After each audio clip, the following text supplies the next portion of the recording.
Merci Denis, bonjour à tous. Ravi d'être là pour cette nouvelle session.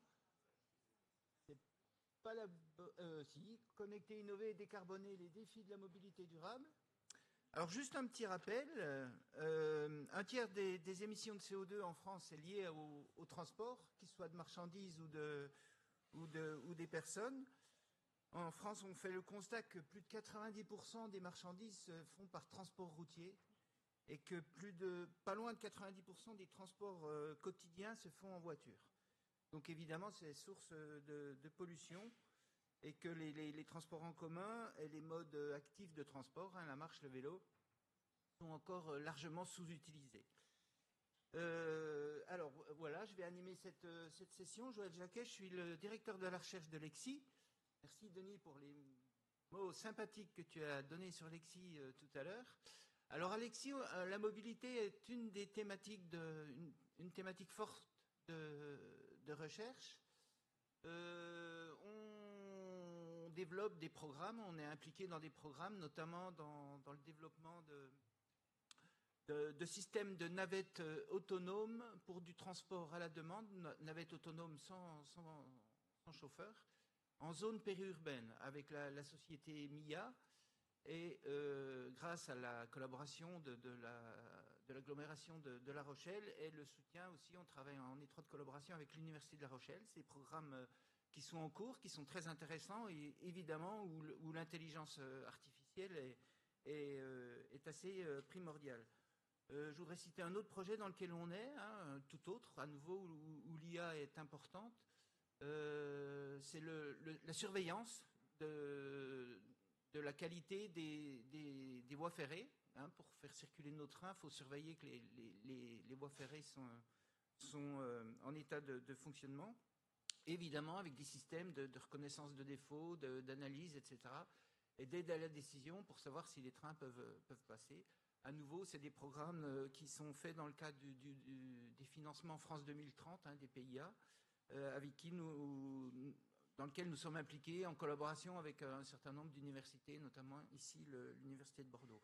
Un dernier exemple, si vous permettez, parce que je pense qu'on va avoir un peu de temps, un exemple de thèse qu'on a développé sur l'utilisation optimale des parkings réservés à la livraison en ville. En fait, ces parkings sont assez sous-utilisés. Et puis, suivant l'utilisation des différents livreurs, on peut avoir des problèmes d'utilisation, soit trop d'utilisateurs qui veulent l'utiliser au même moment, soit pas d'utilisation possible. Donc l'IA, à nouveau, là, peut permettre de faire des prédictions en fonction du mois dans l'année, du jour dans le mois, de l'heure dans le jour, etc. On a des systèmes qui savent prédire le taux d'utilisation de telle ou telle place. Et évidemment, avec ces connaissances, le livreur, il va faire son parcours en fonction des disponibilités des différents parkings. Et c'est des systèmes qui sont alimentés en temps réel et donc corrigés avec des systèmes intelligents performants. Voilà, c'était une petite parenthèse pour présenter ce qu'on fait à l'EXI en termes de recherche, rapide, c'est pas exhaustif évidemment, et qui va me permettre d'introduire le sujet et les invités surtout. C'est avec eux qu'on va essayer d'éclairer avec des exemples différents cette problématique de la mobilité durable. Alors je vais inviter Valérie Brusseau de Valeo, qui est directrice de R&D chez Valeo et présidente de Elle Bouge. Alors je ne sais pas si tu donneras quelques informations sur ce sujet. Je vais inviter François Allais et Éric Lemaire de la société Deutz.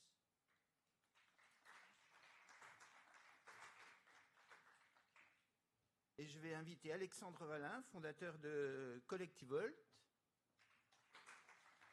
Et Marc Tessier-Dorfeuille, directeur chez Com Public. Alors avec les trois premiers exemples, on va avoir des éclairages un petit peu différents et Marc conclura la présentation. Tu combleras tout ce qui n'aura pas été dit ou tu feras une synthèse comme tu le sens, comme d'habitude. Voilà, merci beaucoup. Et pardon. Oui, c'est faire, oui, on a confiance. va commencer par Valérie. À toi, Valérie. Merci. Merci, bonjour à tous et à toutes. Je suis extrêmement honorée et ravie d'être avec vous à La Rochelle, terre charentaise de mon cœur. Je remercie E5T, Myriam et Diana d'intervenir parmi vous. Donc je confirme, la formation Son leader pour la planète est absolument formidable. Passez au stand. Moi j'ai commencé cette année et ça me nourrit chaque jour dans mon expérience de cadre dirigeant dans le secteur automobile, pour mettre donc ces principes de transition énergétique dans la gouvernance et dans les décisions quotidiennes. Je vais vous parler ce matin de mobilité, de transport, basé sur mon expérience à la fois chez des constructeurs automobiles, où j'étais responsable de plateformes électriques, où j'ai lancé des véhicules un petit peu partout dans le monde, et de directrice R&D chez un équipementier. Et ce que je vais vous présenter ce matin se base aussi sur une étude qui a été lancée par la filière automobile, la Société des ingénieurs automobiles, il y a quelques années. Donc sur la slide suivante, en fait, les messages que je voudrais faire passer ce matin, c'est un message déjà positif. Il peut exister une trajectoire pour décarboner au moins la phase usage de la filière automobile et atteindre la neutralité carbone en 2050. La filière s'y attelle par deux grands biais. Le premier, c'est des solutions technologiques, techniques, dont je vais vous parler. Et également, elle s'y attelle par la productivité. Et c'est là où on parle d'intelligence artificielle pour aborder nos problèmes d'efficacité opérationnelle. Mais les seules améliorations technologiques, efficacité, portées par la filière ne suffiront pas en elles-mêmes. Et je voudrais partager avec vous que l'évolution de la filière, qui est aussi une révolution technologique, passe aussi par la prise en compte de tout le monde, une réponse multisectorielle, multi-industrielle, un changement sociétal et notre relation à l'usage de l'automobile. Et j'ai eu le plaisir d'être amenée par la gare dans un produit qui s'appelle Avatar et que je vous invite à aller voir et qui fait partie de la révolution des usages de l'automobile. Et ça ne passera pas sans une économie résiliente. Nous devons financer cette décarbonation et en tant que client passer à cela. Alors, quand on est ingénieur automobile, eh ben, on est dans un paradigme depuis très longtemps. On vit entre le fait qu'on est sur une énergie qui est résiliente. On va de l'urgence à la résilience. Évidemment, il y a de moins en moins d'énergie et on doit réduire les émissions carbone. Aujourd'hui, les émissions carbone des transports en France, elles utilisent entre 85 et 90% d'énergie pétrolière, d'énergie fossile. Et les véhicules légers ou les véhicules particuliers, à eux seuls, représentent 70%.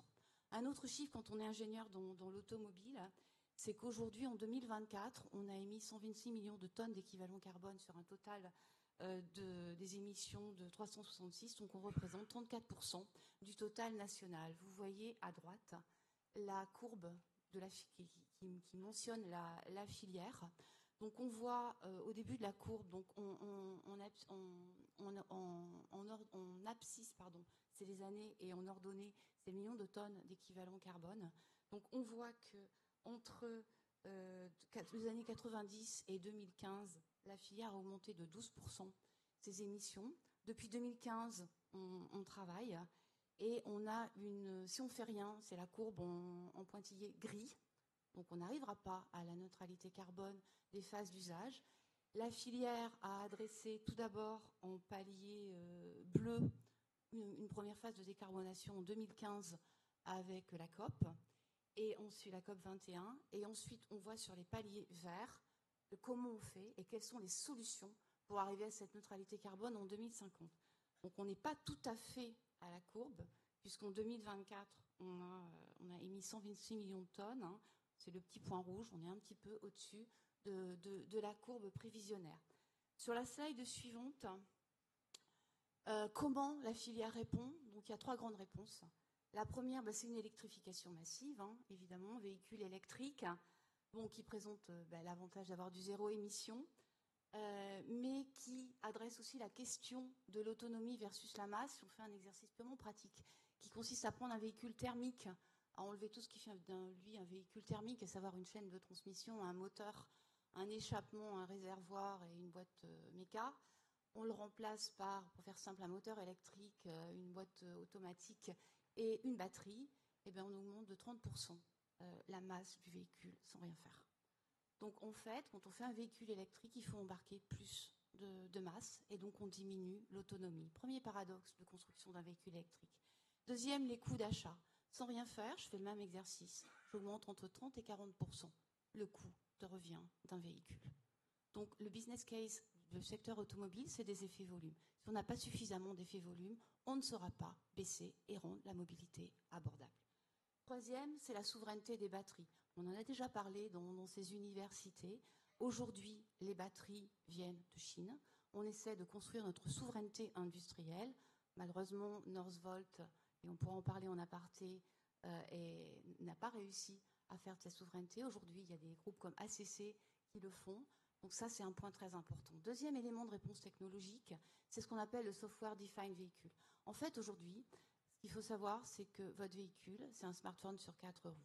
Je vous ai visualisé ce qu'il y a derrière tout le véhicule. Aujourd'hui, c'est des mises à jour en continu qui vous permettent d'aller d'un point A à un point B en augmentant votre autonomie. C'est un système qui vous permet de gérer la charge de votre véhicule électrique, une batterie. C'est de la physique. Quand c'est trop chaud, ça ne se remplit pas. Quand c'est trop froid, ça ne se remplit pas. Donc il faut trouver les bons compromis. Et c'est surtout ce qui vous permet de faire de la maintenance préventive sur votre véhicule et d'anticiper toutes les pannes ou les changements de pièces d'usure tels que les pneus qui font que ça consomme plus. Et les troisièmes éléments de solution technologique, c'est qu'aujourd'hui, il faut penser à des nouvelles mobilités. Il faut penser à la livraison dernier kilomètre dans des centres urbains dans lesquels le véhicule thermique est absolument n'est interdit, ou des petits véhicules d'encombrement. Et il faut parler des nouvelles mobilités avec encombrement masse et des véhicules 4 roues ou 2 roues avec ou sans permis. Sur la slide suivante, on voit aujourd'hui les solutions digitales. Donc, en quelques mots, je vous ai mis sur un rectangle. Donc la première ligne, du rouge au vert.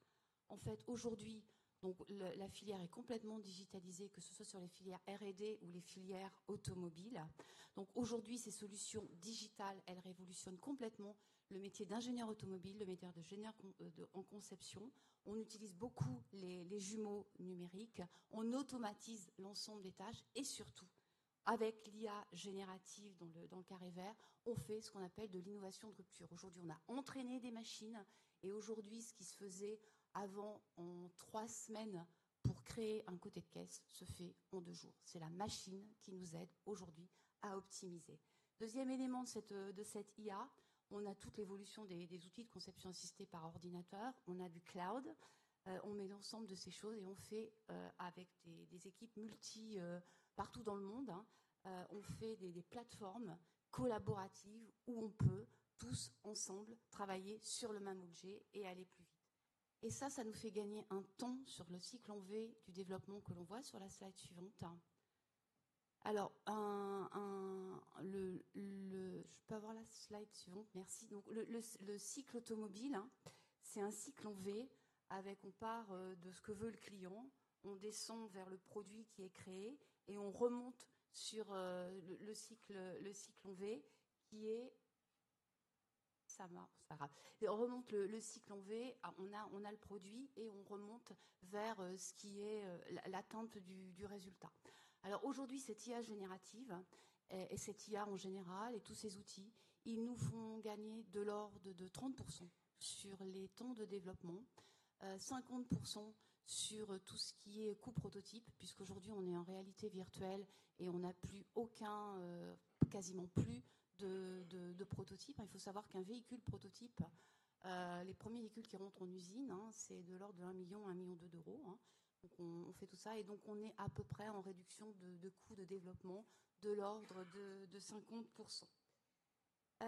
Voilà ce que fait la filière, mais par contre, ça ne suffira pas. Ça ne suffira pas, donc on va aller encore à la slide suivante. Donc ça, c'était le cycle en V. On va encore aller sur la slide suivante. Ça ne suffira pas parce que pour obtenir cette trajectoire de neutralité et ce chemin qui est ténu mais qui est possible en tant que 100 leaders pour la planète d'atteindre, donc en bon ingénieur, j'ai fait une mise en équation. Donc aujourd'hui, l'équivalent CO2, aujourd'hui, c'est à la fois la mobilité, le nombre de kilomètres parcourus, c'est également les modes, qu'est-ce qu'on fait, c'est également le coût de l'énergie que l'on utilise, le taux de remplissage du véhicule, l'efficacité de l'énergie et le type d'énergie. Et là, je vous ai mis l'évolution depuis des années 90. En fait, on est toujours à un taux de plus 6%. En fait, même si on a amélioré l'efficacité, l'énergie, on a encore la mobilité qui augmente de 22%. On a toujours besoin de véhicules, de solutions de mobilité. Et on a également, on est encore beaucoup trop seul dans nos véhicules et on ne fait pas d'autopartage. Donc en fait, les premiers leviers sur lesquels il faut agir, c'est de baisser la demande automobile. Et qui dit baisser la demande automobile, dit reconfigurer la filière. Et on a un problème d'employabilité et d'emploi. Il faut choisir ces modes de transport, évidemment les modes de transport les plus décarbonés possibles, revoir notre mode d'usage à l'automobile et agir sur le taux d'occupation. Et c'est qu'une fois qu'on aura agi sur ces 3 grands leviers que l'on pourra rendre les véhicules plus efficaces, plus légers, plus autonomes et d'utiliser une énergie moins carbonée. Je voudrais terminer sur quelques éléments clés pour soutenir et étayer ma démonstration. Pour arriver à cette neutralité de la phase d'usage en 2050, eh bien, on va agir sur les 3 premiers leviers. Passer d'une mobilité, entre guillemets, simple à une mobilité partagée. Aujourd'hui, sur la mobilité quotidienne, baisser évidemment l'usage du véhicule, mais on en a besoin. Mais surtout, penser au vélo, au quadricycle, penser à un certain nombre de partages. Et sur la mobilité longue distance, réduire évidemment le taux d'occupation des voitures, mais penser au ferroroutage, réduire l'avion et penser aussi à d'autres modes de mobilité. C'est ce qu'on s'attache à faire avec la filière. Mais la filière en elle seule, on ne pourra pas tout faire. Le secteur automobile ne pourra pas tout faire. Ça veut dire qu'ensemble, je vous propose un usage de la mobilité à réinventer, tout en acceptant son surcoût. Les véhicules électriques, les véhicules hybrides resteront des véhicules chers. On ne saura pas sortir du paradigme du véhicule grande série qui a fait que la mobilité thermique était une mobilité abordable. Donc, accepter cet réusage de la mobilité, c'est accepter l'éco-conduite, c'est accepter de réduire sa vitesse, c'est accepter des temps de recharge, des temps de décharge, c'est d'accepter aussi d'avoir de l'éco-circularité, du refactory de son véhicule. C'est accepter d'aller dans des offres de services décarbonées avec du covoiturage, travailler sur l'intermodalité, dont le ferroroutage. Cette transformation sociétale, c'est un pontage vers d'autres métiers. Quand on dit qu'il y aura moins de voitures, ça veut dire qu'il faut réadresser les compétences automobiles vers d'autres secteurs. Quand on est ingénieur dans l'automobile, on est capable d'aller vers d'autres secteurs de la transition énergétique, de la décarbonation. Il y a une reconfiguration des compétences. Je parle ici bien d'une baisse significative du besoin en compétences automobiles. C'est également de penser à des structures de recharge, et je pense qu'on va en parler, à électricité décarbonée. Donc comment mettons-nous de l'électricité décarbonée, de l'électricité verte dans nos véhicules? C'est repenser l'indépendance et la souveraineté industrielle de nos batteries, puisqu'aujourd'hui, sans batterie, c'est le moteur. Et comment faisons-nous si toutes nos batteries viennent de Chine? Et enfin, c'est surtout repenser l'organisation de notre vie, de nos espaces urbains. Aujourd'hui, nous avons construit tout un mode de fonctionnement avec des centres urbains qui sont complètement désertés, on utilise sa voiture pour aller faire ses courses dans des centres qui sont en dehors des villes. Donc, est-ce qu'on a toujours besoin de sa voiture? Donc, comment reconfigurons-nous? Comment évitons-nous le désenclavement des territoires? Parce que moi, je suis parisienne, j'ai le métro, mais il y a beaucoup de territoires en France où on a besoin de sa voiture. Donc, comment on désenclave? Donc, voilà, c'est les éléments que je voulais partager avec vous et je vous remercie pour votre attention.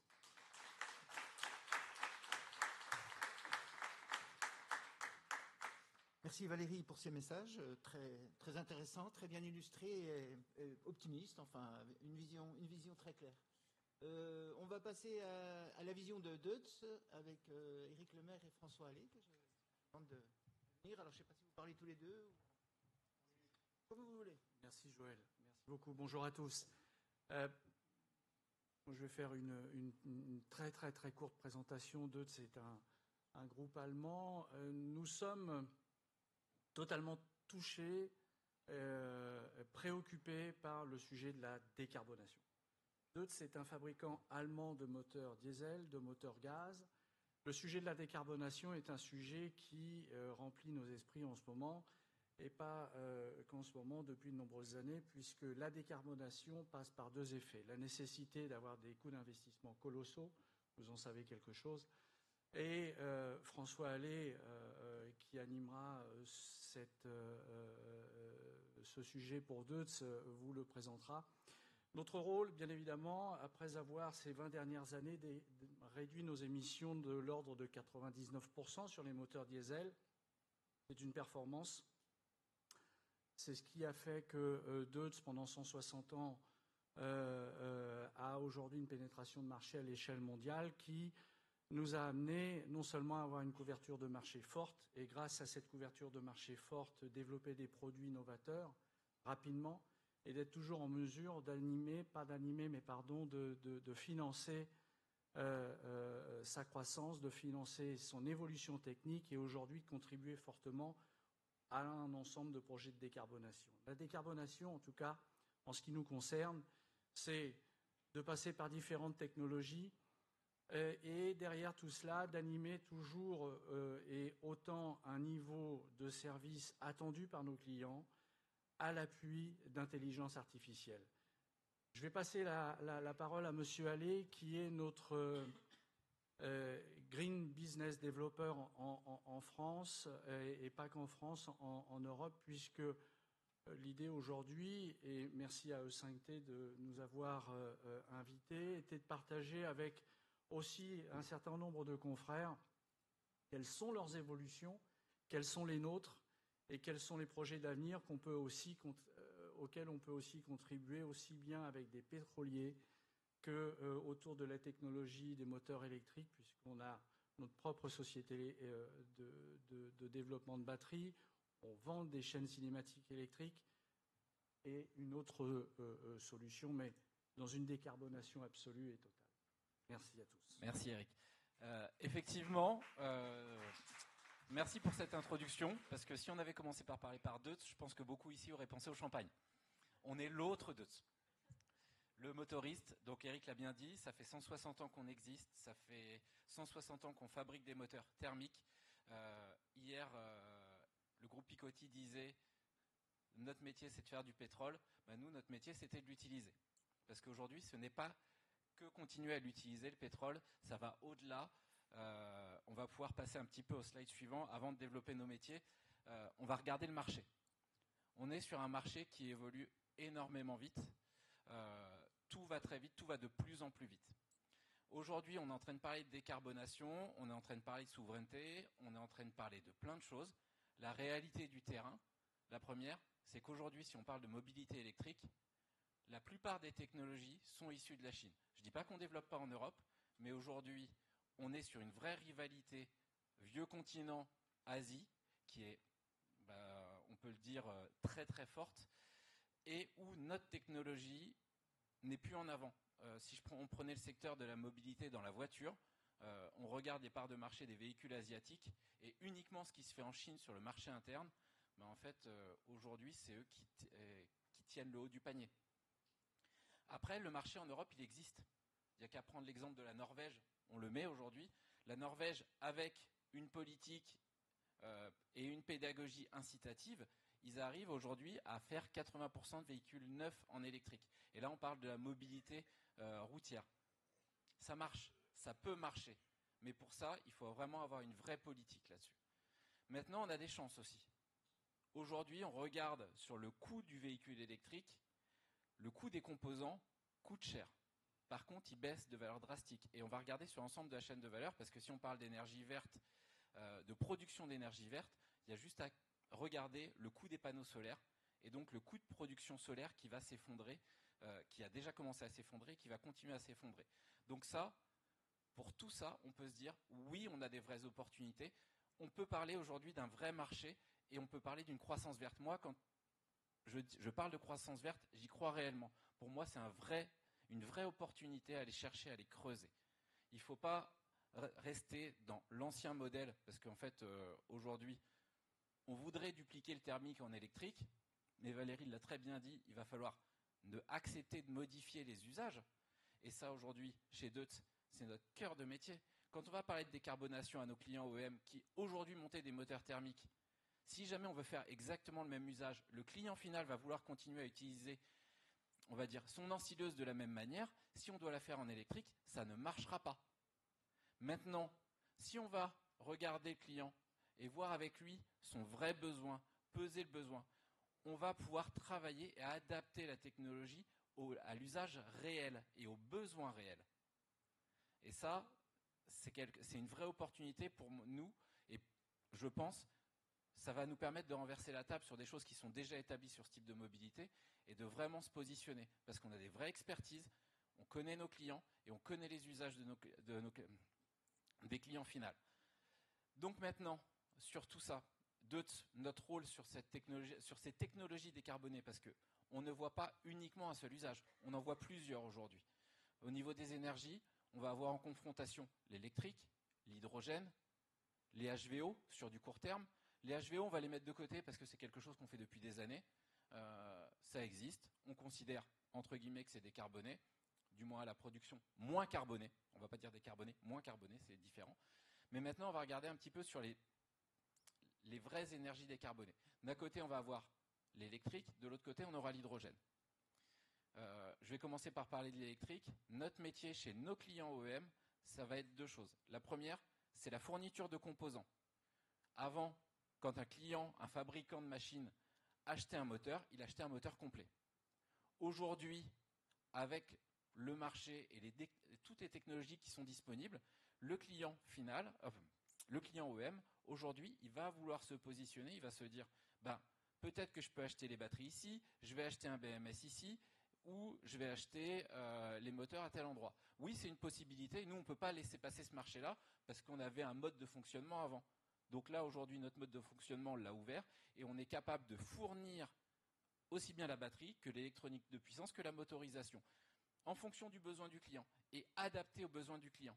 Aujourd'hui, on a une filiale, on est fabricant de batteries chez Deutz. On fabriquait des moteurs, on va fabriquer des batteries. On s'est adapté. Quand Eric disait aujourd'hui, la décarbonation, on n'y va pas par obligation, on y va par choix, c'est parce qu'on y voit un potentiel de croissance, de développement de notre activité. Donc ça, c'est la première chose. Deuxième chose sur la partie électrique, on va avec des structures qui vont être plus légères en développement sur les OEM, sur des fabricants de petites séries de machines qui vont fabriquer 4-5 machines sur une série. Et eux, le développement d'une nouvelle chaîne de traction, ce n'est pas forcément simple pour eux. On est capable de fournir du clé en main adapté à leurs besoins. Parce que notre métier, quand on faisait du moteur thermique, quand on fait du moteur thermique, parce qu'on n'a pas arrêté de le faire, ça continue à nous faire vivre, donc c'est d'adapter le moteur thermique aux besoins du client. Et aujourd'hui, et c'est ce qui fait notre force, ça va être d'adapter la chaîne de traction électrique à son besoin. Ça veut dire que lui, de son côté, au niveau recherche et développement, ça va pouvoir être beaucoup plus léger. Ça, c'est un gros avantage pour le client OEM. Maintenant, on a une autre technologie, c'est le moteur hydrogène. Alors, l'hydrogène, on travaille la pile à combustible, on travaille plein de choses, mais quand on parle de décarbonation, il ne faut pas oublier d'être pragmatique aussi. Il y a une solution qu'on a tendance à oublier, mais pourtant qui est simple et facile à appliquer, c'est le moteur thermique à hydrogène. On sait faire des moteurs gaz. l'hydrogène a un comportement qui se rapproche de celui du gaz, pourquoi on ne passe pas l'hydrogène dans un moteur thermique? Aujourd'hui, on l'a, c'est quelque chose qui existe, c'est quelque chose qu'on commercialise, et on l'a même dans des usages appliqués. On va passer à la diapositive suivante.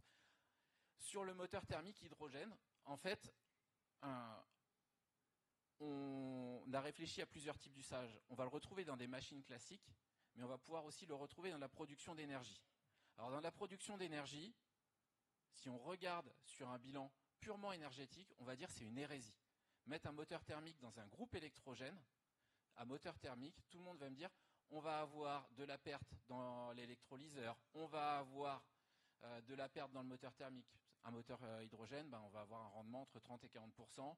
On va rester sur à peu près la même chose aujourd'hui sur un bon hydrolyseur, même un très bon hydrolyseur. On a eu une approche qui est un petit peu différente. On a un site de production à Zafra qui nous permet de fabriquer tous les sous-ensembles de nos moteurs. Sud-est de l'Espagne, ensoleillement magnifique. On a conclu un PPA pour la fourniture d'énergie à travers des panneaux solaires. Donc, construction du PPA, on regarde la consommation du site sur la journée. On regarde donc le besoin entre le matin 8h et le soir 18h.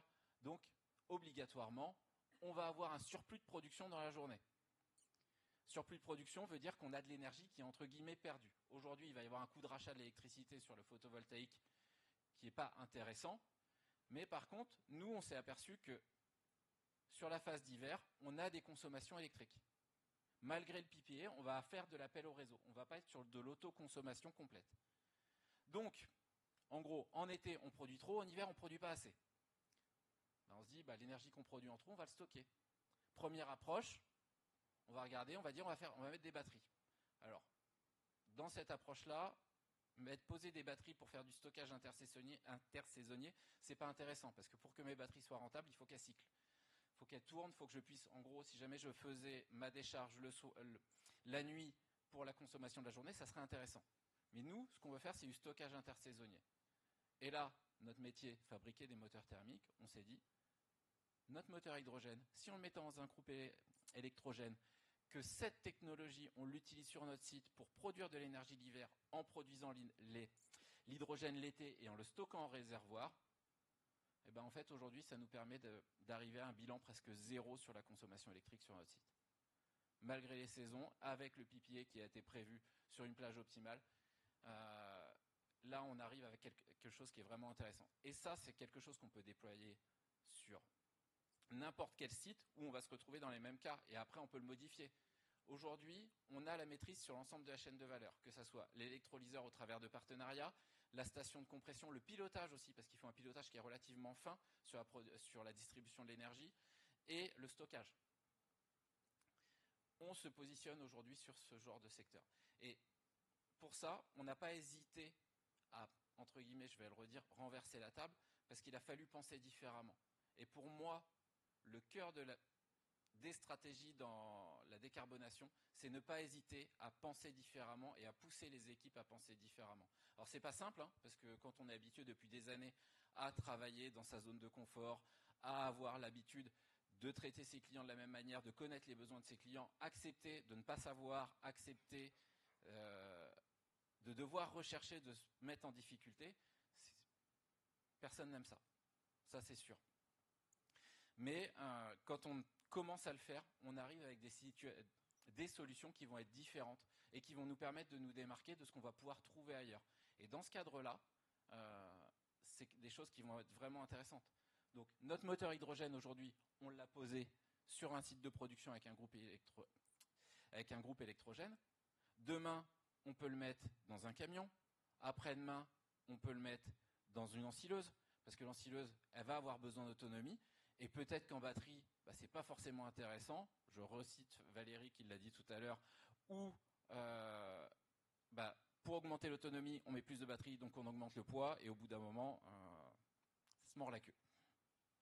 Donc aujourd'hui, en fait, quand on va regarder un petit peu ce qu'on a fait ces dernières années, on a proposé de la technologie batterie, on a posé de la technologie batterie, on a des démonstrateurs, on a des têtes de série. Maintenant, ce qui nous manque, c'est le déploiement à grande échelle. Pourquoi ? Parce que beaucoup de clients OEM jusqu'à présent sont restés très conservateurs dans l'approche. N'ont pas forcément challengé l'usage du client final. Donc dans ce cadre-là, on propose des machines qui sont très chères parce qu'on veut avoir un champ d'exécution très large. Maintenant, il faut peut-être ne pas hésiter à réduire le champ d'exécution et avoir des choses qui sont plus spécifiques, mais qui vont correspondre à l'usage et qui vont nous permettre d'avoir un coût d'usage beaucoup plus intéressant. Autre chose, parce que quand on va parler de décarbonation, c'est bien de décarboner à l'usage, c'est bien de décarboner sur l'ensemble de la chaîne de vie. Et le rétrofit, dans cet usage-là, a un réel usage. Donc notre métier, c'est pas uniquement de fournir des moteurs neufs, ça va être également de faire du rétrofit. Aujourd'hui, on a intégré une entreprise qui s'appelle UMS, qui est une entreprise néerlandaise, qui est spécialisée du rétrofit et qui fait du rétrofit limite plug and play. Une fois qu'ils vont avoir travaillé, développé un kit pour une machine spécifique, on va être capable de le dupliquer sur toutes ces machines qui existent dans le monde, de manière très simple. C'est pensé pour être modulaire. Et en fait, ça, c'est une bonne solution de rétrofit pour nous. On a vraiment cette vision-là. Donc, maintenant, si je dois conclure, aujourd'hui, quand on parle de décarbonation, ben en fait, je l'ai dit, il faut surtout oser. Oser à être différent, oser à se positionner différemment, à penser différemment. Maintenant, ça ne fait pas tout, parce que on a beau être là, on a beau tous le penser, d'aller sur la décarbonation, c'est une vraie opportunité. Maintenant, il faut que tout le monde soit d'accord avec nous. Aujourd'hui, la discussion autour du poulet du dimanche, quand on va parler de décarbonation, que ça soit des camions, des voitures, des machines, dans l'industrie, l'agriculture, bah en fait, ça tourne un petit peu en rond. Et en gros, c'est pas possible. Alors, c'est pas possible, c'est toujours challengeable et assez facilement. Maintenant, il y a quand même un green bashing, on peut le dire, qui est très fort. Et il y a une résurgence en ce moment. Il y a l'effet Trump, il y a plein de choses qui se passent. Maintenant, pour moi, c'est un petit peu la phase de tempête avant que les gens se rendent compte. Il faut y aller.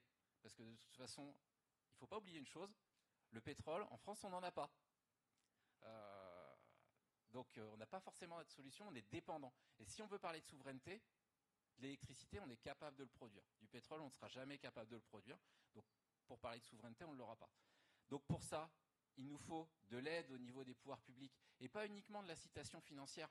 Parce que l'incitation financière, ça va sur un temps court. Par contre, de l'incitation réglementaire, c'est quelque chose qui peut être vraiment intéressant. Derrière, il faut aussi que dans les entreprises, les chefs d'entreprise, les PDG, aient cette réelle ambition et cette vision stratégique. Ne pas regarder devant. On l'a vu hier en conférence. Sur beaucoup de pays, notamment, et ça c'est l'Arabie Saoudite, cette projection très loin en avant, penser l'après-demain.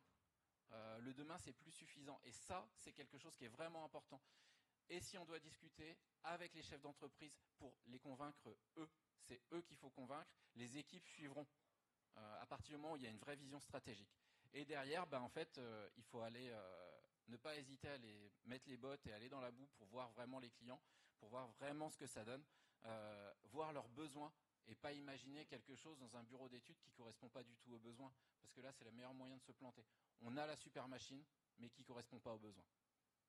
Une fois qu'on aura fait tout ça, en fait, on va pouvoir commencer à avancer sur la réelle décarbonation de l'industrie, de la machine industrielle. Maintenant, si je dois dire quelque chose, il faut arrêter de parler de relations de client à fournisseur. Ça, c'est quelque chose que je tiens de mon père depuis tout petit, il m'a enseigné ça. Aujourd'hui, si tu n'as pas de client, tu n'as pas de fournisseur. Si tu n'as pas de fournisseur, tu n'as pas de client. Il faut réellement parler de partenariat et avancer en tant que partenaire. Quand on va être sur un coût qui va être élevé, effectivement, il va falloir l'accepter. Et quand on est client à fournisseur, on se bat sur un prix. Maintenant, nous, on veut se battre sur une solution qui corresponde réellement aux besoins. À partir du moment où on a la solution, je ne vais pas dire que le prix n'est plus un problème, mais on arrive à s'entendre. Voilà, je vais conclure là-dessus. Je vous remercie et je vais vous souhaiter une bonne journée.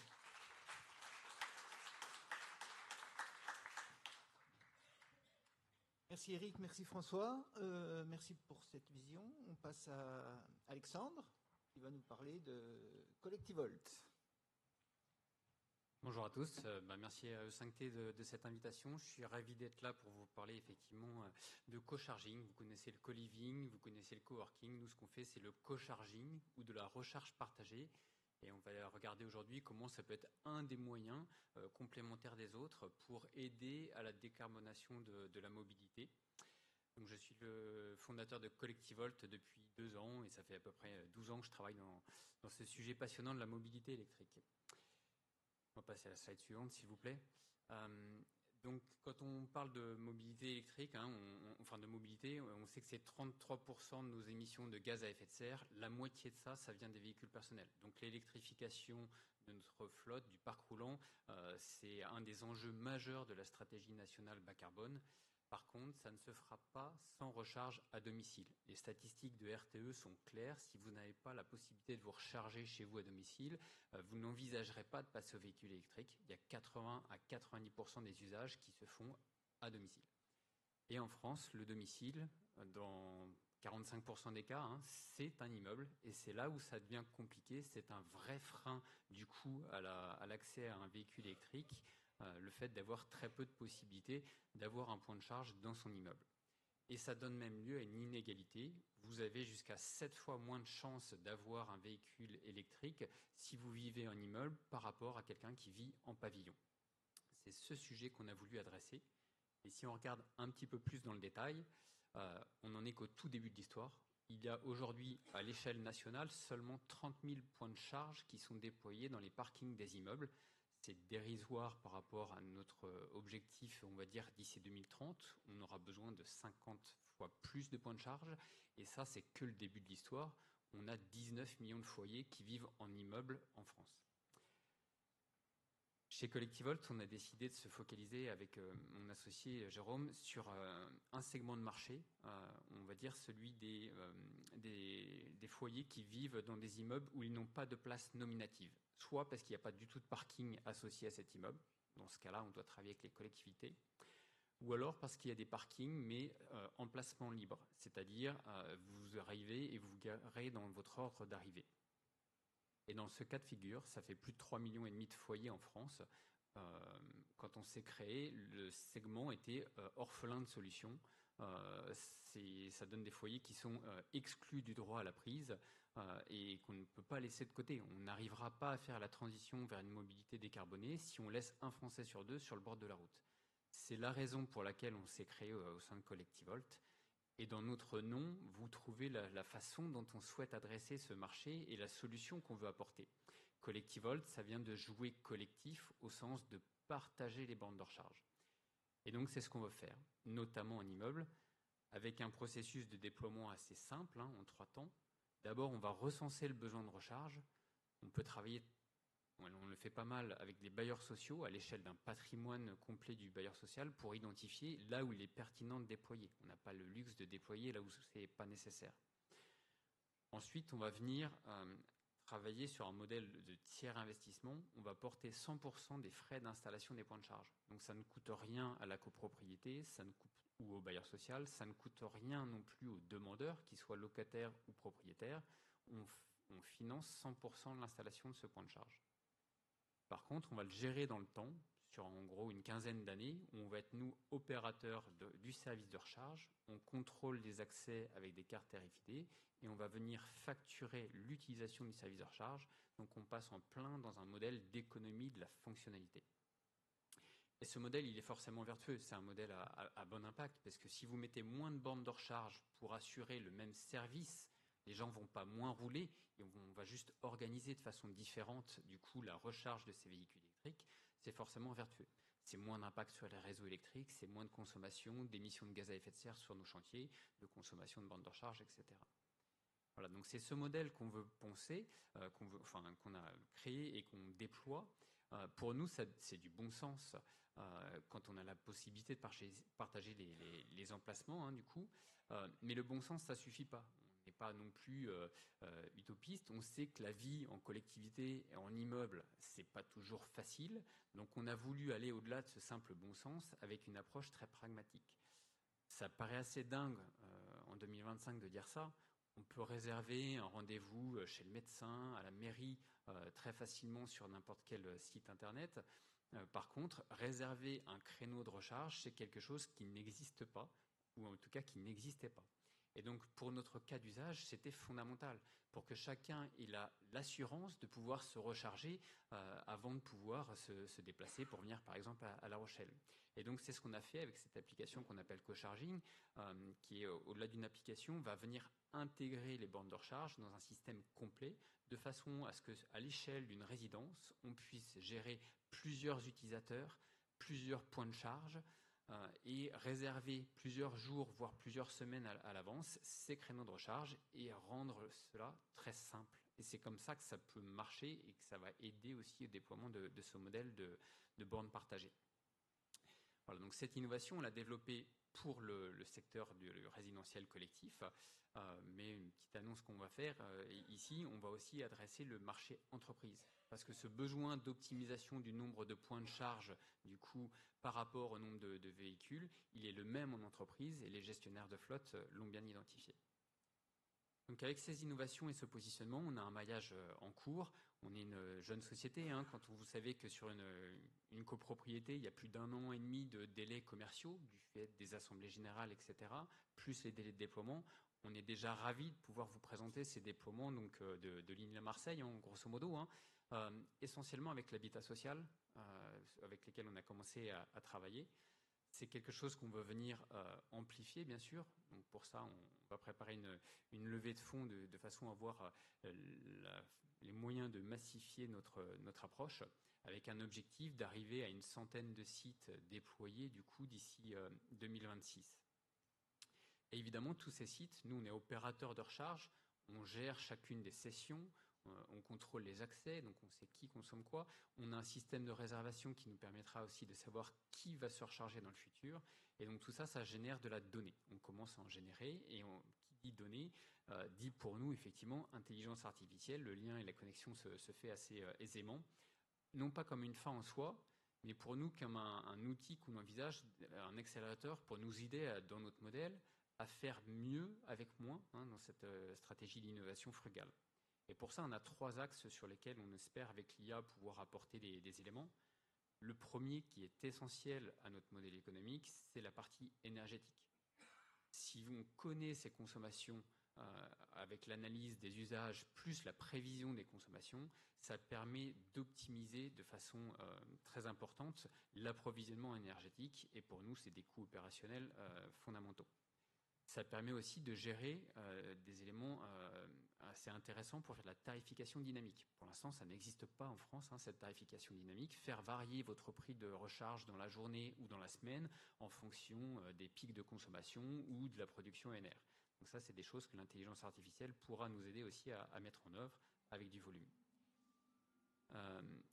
Deuxième axe, du coup, augmenter l'expérience utilisateur. Je citerai juste la partie assistant de réservation. Quand on connaît les usages de nos utilisateurs, on va pouvoir proposer des créneaux de recharge en fonction de leurs habitudes. C'est des éléments assez qualitatifs qu'on peut venir pour aider à fidéliser nos clients. Le troisième point, on en a parlé tout à l'heure sur la gestion de la maintenance prédictive, préventive. Avec toutes ces données, on peut optimiser nos exploitations et apporter plus de services, mais aussi détecter des sous-utilisations, des saturations des bornes de recharge, des signaux faibles sur des abus du service et potentiellement. Voilà, c'est ça qu'on attend de l'IA et pour nous aider à accomplir notre vision, de faire de la recharge lorsque c'est possible, dans les copros qui sont éligibles, un bien commun. C'est pas utopique, on l'a montré, c'est très concret. Pour rendre la recharge plus inclusive, le véhicule électrique aussi du coup plus inclusif, on n'est pas là pour pousser des technologies, pousser des bornes de recharge, on est sur l'innovation d'usage avec cette proposition que l'on fait. Le but, c'est d'aider un certain nombre d'entités, les bailleurs sociaux privés, les collectivités aussi pour le domaine public dans les quartiers résidentiels ou les foncières, à accompagner l'électrification progressive et à permettre cette électrification progressive en apportant les solutions de recharge.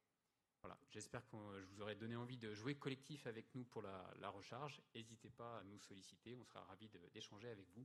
Et merci encore pour les trophées de l'innovation. Merci bien.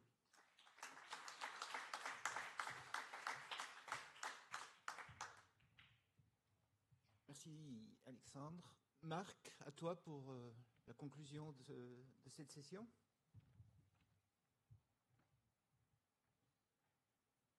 Bien, ravi d'intervenir. J'anime le Club des voitures écologiques depuis un certain nombre d'années. J'ai lancé mon agence comme public il y a déjà plus de 30 ans et je me considère comme un lobbyiste décomplexé, très à l'aise sur les sujets environnementaux. Et c'est un plaisir de vous entendre tous les trois. Je voudrais juste d'abord poser une question à la salle. Qui a entendu parler de la jamais contente? 1, 2, 3 mains. Il y a déjà plus de 130 ans, la jamais contente a battu le record de vitesse électrique en 1899, un 27 avril, en véhicule électrique à 105 à l'heure. Les véhicules électriques ont existé parallèlement aux véhicules à moteur, mais c'est l'arrivée massive du pétrole, notamment aux États-Unis, qui a transformé, puisqu'il y avait un marché du véhicule électrique déjà à Paris à l'époque. Et donc, on est dans un éternel recommencement, mais à l'arrivée, il faut quand même de l'énergie. Tout ça, c'est de l'énergie, qu'elle soit électrique ou qu'elle soit thermique. Les choses ont beaucoup bougé. Mais je vais revenir sur ce que vous avez dit les uns et les autres. Je vais démarrer par Alexandre, parce qu'Alexandre, il a pris les choses dans le bon bout, notamment sur la pollution dans la ville, puisque 40% des Français vivent dans les villes.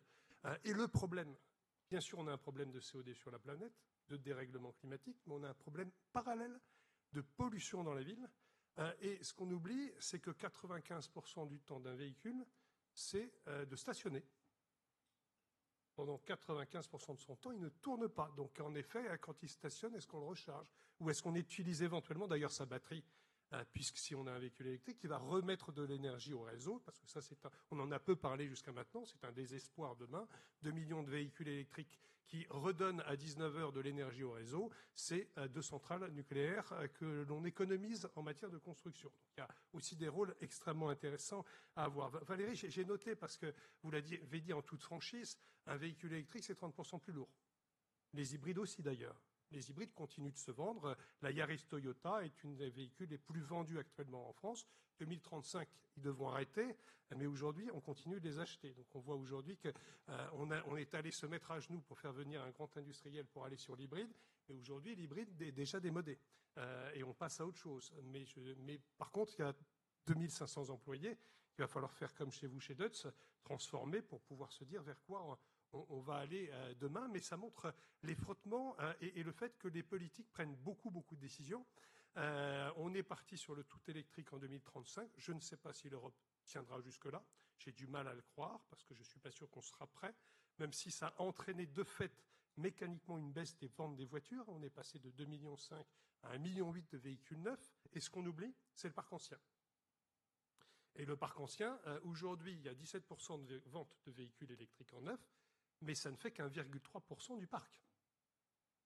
Et plus ça avance, plus les véhicules électriques sont un peu chers, plus on fait durer le véhicule thermique. Donc en 2035, il y aura beaucoup de véhicules thermiques, et je crois beaucoup toujours à la mixité énergétique, parce que jusqu'à 2060, il faudra accompagner ceux qui n'ont pas les moyens de s'acheter de l'électrique neuf à transformer leur véhicule. Vous avez évoqué le rétrofit, bravo de vous être mis sur ce beau créneau, puisque ça permet finalement de refaire de l'industrie en France ou en Europe, et de transformer localement un véhicule thermique en véhicule électrique ou hydrogène en emploi français, parce qu'on a déjà dit que le photovoltaïque ou les batteries, pour l'instant, elles viennent plutôt d'ailleurs, mais si on transforme sur nos territoires en Europe, on recrée demain de l'industrie automobile en redonnant de la vie sur une dizaine d'années à des véhicules. J'y crois pas beaucoup pour le moment pour l'automobile, le modèle économique n'est pas là, par contre j'y crois beaucoup pour les bus, pour les cars, notamment scolaires, où aujourd'hui, si vous achetez un car électrique chinois neuf, c'est 350 000 €.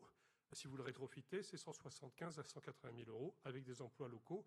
Et donc, il y a des marchés, des espoirs. Il y a de l'espoir de considérer qu'on a trouvé des solutions, mais il faut que la réglementation, vous l'avez très bien dit, elle évolue, elle l'autorise. Il y a encore 6 ans, il n'y avait pas de réglementation du rétrofit. Aujourd'hui, elle va être de manière européenne et on va pouvoir créer des nouvelles conditions pour bouger. Puis, je continue de croire, alors c'est plus compliqué pour le diesel. Le diesel, on peut éventuellement le transformer en gaz, mais c'est moins évident. Il y a quelques essais en France. Par contre, l'essence, on peut la transformer en GPL et en bioéthanol.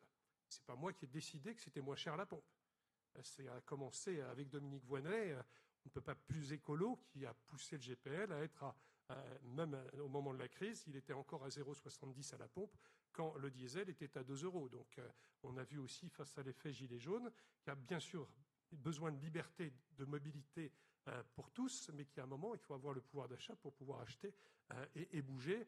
Et le bioéthanol ou le GPL sont moins chers, et ça reste des solutions alternatives, au moins pour le parc automobile d'occasion, pour permettre de continuer de rouler, si possible moins cher. D'ailleurs, il y avait eu même des soutiens des régions au développement des kits bioéthanol après les gilets jaunes. Il y a 5 régions en France qui ont payé de 300 à 500 euros l'installation du kit pour que ceux qui avaient de l'essence puissent rouler moins cher. Donc on voit quand même qu'il y a deux sujets. Il y a le sujet de la pollution dans la ville, sur lequel il faut trouver des solutions. Valérie, vous l'avez dit, moi j'ai inventé pour Smart, il y a maintenant plus de 15 ans, quand ils ont sorti la petite voiture. J'ai toujours cru à la place de la petite voiture en ville, et c'est en train de rebouger, et peut-être que certains avaient raison trop tôt, mais qu'on reviendra à des véhicules Bolloré, à essayer, ça n'a pas marché Autolib, mais demain, du Bolloré avec des petits véhicules autopartagés à plusieurs permettrait de circuler en ville en ne polluant pas. Mais encore faut-il que les mentalités arrivent et puis que les véhicules soient particulièrement propres, ce qui n'était pas le cas, et ça s'était parfaitement usé. Vous avez raison d'aborder le sujet de la recharge dans la ville, donc de la recharge dans les parkings. Bon, à Paris, ça va être un peu compliqué, parce qu'il n'y a aucune construction neuve avec un parking. Donc là, il faut aussi retrouver à Paris peut-être la façon dont on va multiplier le nombre de bornes de recharge dans les rues. Je crois beaucoup à la possibilité de se recharger en charge lente la nuit au bord tout simplement de l'éclairage public. Vous en avez un tous les 50 mètres, ça fait 60 000 points de recharge à Paris qui existent potentiellement, mais jusqu'à présent, ça n'a pas été fait par les opérateurs, pour essayer, en tout cas dans la ville, de trouver une solution d'accompagnement aujourd'hui pour cela. Le rétrofit, un vrai sujet. L'hydrogène et le moteur à hydrogène thermique, oui, mais ça veut dire qu'il va falloir changer la réglementation européenne, parce que pour l'instant, on est en 2035 sur la fin du moteur thermique. Or, il peut y avoir des moteurs thermiques hydrogène. Donc, on va rebouger les lignes. Mais je sais exactement ce qu'on va te dire.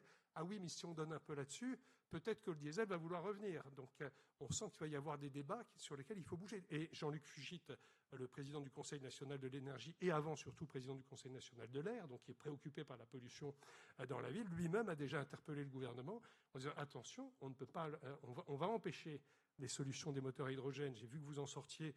Toyota en a lancé un il y a, je crois, il y a à peine un mois, en tout cas, a dévoilé un moteur extrêmement intéressant avec refroidissement à eau et qui ne sortira de son pot d'échappement que de l'eau. Donc là, on est vraiment sur des sujets passionnants. Mais derrière, je terminerai là-dessus pour être dans les délais. Oui, il y a actuellement aujourd'hui à nouveau du greenbashing qui est en train de revenir, Trumpisation du sujet, et en même temps des chiffres qui sont là et sur lesquels on doit prendre conscience pour mieux communiquer dans l'avenir vers les décideurs publics. Moi, je crois que ce sont les entrepreneurs qui doivent aller voir les politiques pour dire on a les solutions. Mais on a vu hier à l'écran 2 sujets quand même qui m'interpellent, parce que je suis très africain par ailleurs. Le cobalt, aujourd'hui, il n'est pas récupéré dans les mines en RDC de manière extrêmement convenable, pour être très poli dans la façon dont on peut en parler. 2, il y a bien sûr le coût aussi de la production. Et puis derrière, vous l'avez entendu parler avec la présidente du BRGM, il faut 6 fois plus de matière minérale pour sortir un véhicule électrique. Moi qui le dis, c'est elle. Ce qui veut dire que dans le bilan global CO2, croyez-moi que pour aller extraire dans les mines, pour l'instant, ça ne se fait pas de manière électrique. C'est des gros engins très diesel qui vont aller gratter les 200 kilos pour sortir quelques grammes de lithium ou d'uranium. Donc on a... Et on entend de plus en plus cette petite musique qui est en train d'arriver. C'est un fait qui est en train de dire est-ce qu'on n'est pas en train de se tromper? Donc on doit collectivement se battre pour dire il y a chez nous, dans les villes, le problème de la pollution dans les villes, qui passe bien sûr par la décarbonation, qui passe par l'électrique et par l'hydrogène, parce que ça c'est un fait, et il y a 40 000 morts prématurées par an qui existent dans l'ensemble des grandes capitales en France et dans les grandes capitales européennes. Battons-nous. Mais il faut aussi être réaliste, et je terminerai par là. On ne peut pas imposer à des constructeurs européens qui vendent dans le monde entier d'avoir que de la production électrique, alors qu'ils vont continuer de vendre de l'hybride en Afrique, en Inde, aux États-Unis. Nos hybrides se vendent par ailleurs. Et donc là, il y a un schéma sur lequel il va falloir réfléchir. Et ils feront peut-être un jour un choix de dire tant pis pour la production française, moi je continue de garder mon usine et puis je vais vendre mes véhicules thermiques en Afrique, parce que ne rêvez pas, moi je suis très très africain. je me bouge beaucoup. Sur les pistes en Afrique, le véhicule électrique, c'est pas pour demain, en 4x4 pour aller passer dans les trous. Donc, et l'Afrique, c'est 1 milliard de personnes de plus dans les 20 ans qui viennent. Et aujourd'hui, d'ailleurs, la baisse de la consommation du pétrole sur les 30 dernières années n'a été que de 2%. Il ne faut pas oublier qu'il y a un effet démographique qui est une réalité dans le monde et qu'il y a un effet d'usage, par ailleurs, aujourd'hui, des véhicules. Donc, on doit se battre en Europe, on doit être exemplaire pour nos enfants, c'est une évidence, mais le monde est plus complexe qu'on imagine. Moi, je ne me vois pas dire demain aux Africains ne roulez qu'en électrique chez vous. Ils sont en train de me dire, et ils me l'ont dit plusieurs fois à des grandes rencontres, et ils interpellent le monde occidental en disant mais vous avez progressé pendant 100 ans avec le pétrole et le gaz, et nous, comment on va progresser?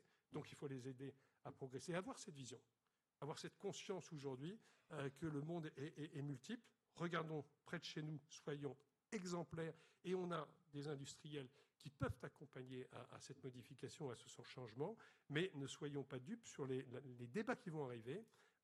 Politiquement, la situation actuelle est déjà assez compliquée en France. Elle peut continuer de l'être, et on sent que, et le MEDEF d'ailleurs, en début de ses discours vis-à-vis notamment de l'automobile, et l'Europe est en train de reculer. Les seuls qui peuvent faire avancer, c'est montrer que sur le terrain, on a les entreprises pour apporter les solutions. Voilà l'espoir que nous avons tous ensemble.